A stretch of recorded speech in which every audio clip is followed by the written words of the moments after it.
Yes, yes, crafting crew. We are on Fracture. Fracture for KuperMeister versus Xanathar. And KuperMeister as our Protoss in the top left, playing random, of course, having competed last year.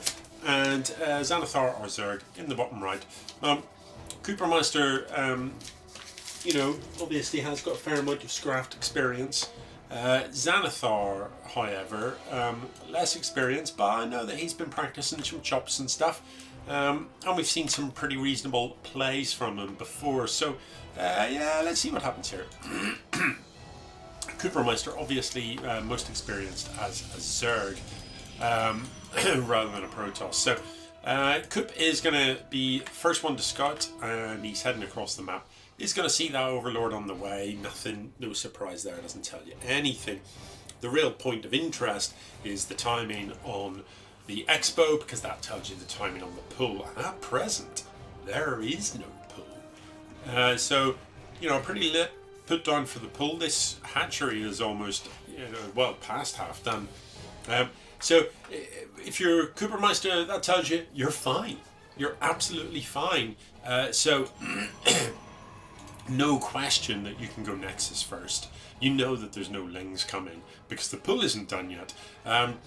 So yeah, that's a pretty, that's how you roll as Protoss, isn't it? You get the worker across the map against Zerg, you get it across there nice and early, you check the timing on the natural, and if it's hatchery first, you know that you can go Gateway Nexus side.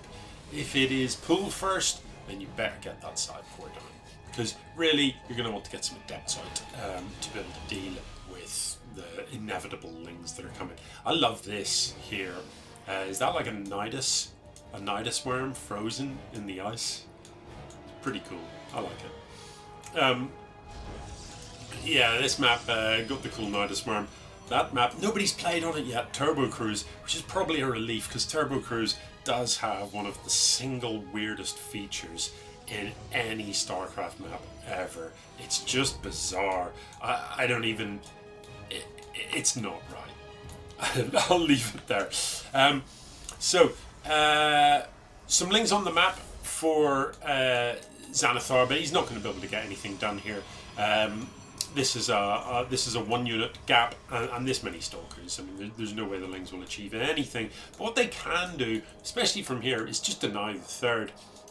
Wouldn't mind seeing an Overlord in a useful position for that to happen. So with the Overlord parked up here, it can see the timing on this, and then you can just, gets a free Stalker, we'll take that, yes please. You can just run the Lings in when you see the Nexus come down and deny it.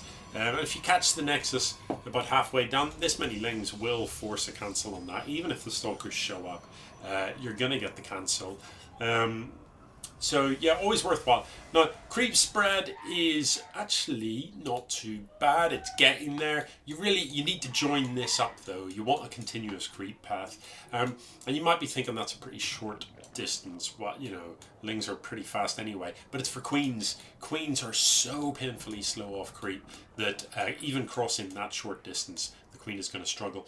There's no detection in the men here, so KuperMeister is going to just see absolutely everything, sees this spire come down, and I'll be interested to see what his response is to that. In the production tab, just 2 more gateways. Normally you see a spire come down, a forge is what you build, just so that you can get those cannons out the back of your mineral lines, so if the pesky mutas show up, you're in good shape. Now, Xanathar hasn't actually built any units. He did put out that little handful of Lings early, but he hasn't really built anything since then. He's going into Corruptor, and I don't know about that, Xanathar. Straight into Greater Spire. So, he's got the Hive. I don't think Coop saw a Hive, did he? I don't think there was... Oh, he did? Well, he saw that it was a lair, and it was warping. So, actually, yeah... Coop does go ahead and throw down some photon cannons, and I quite like that. It's a good thing to do just before you move out. Throw down a couple of photon cannons just so that when your army's across the map, in the event that there's a run by or anything like that, you've at least got some level of protection. So Broodlords are morphing. Does Coop have blink? He is just about going to have it finish up shortly, but there's only 5 stalkers here and a lot of zealots. So 3 Broodlords. Yeah, the Broodlings will get gunned down pretty quickly by this many zealots with only 3 Broodlords. But at the same time, is this enough stalkers to be able to deal with the broods? You can keep your broods up here on the high ground. There's no reason for these Broodlords to be taking fire at all. And unfortunately, the broods aren't shooting the stalkers, so they are going to get cleaned up. So a bit of a mismanagement there from Xanathar. The broods should never have been visible. They should have been up here on the high ground where the stalkers couldn't get them. So yeah, this feels very all in from Xanathar. Very all in. I mean, you've cranked out 3 Broodlords and that's great and all, but look at how many minerals you've got. Why weren't there a million lings to go with it, or a million lings to go and be in your opponent's base when they moved out like this? I mean, we are 10 minutes deep.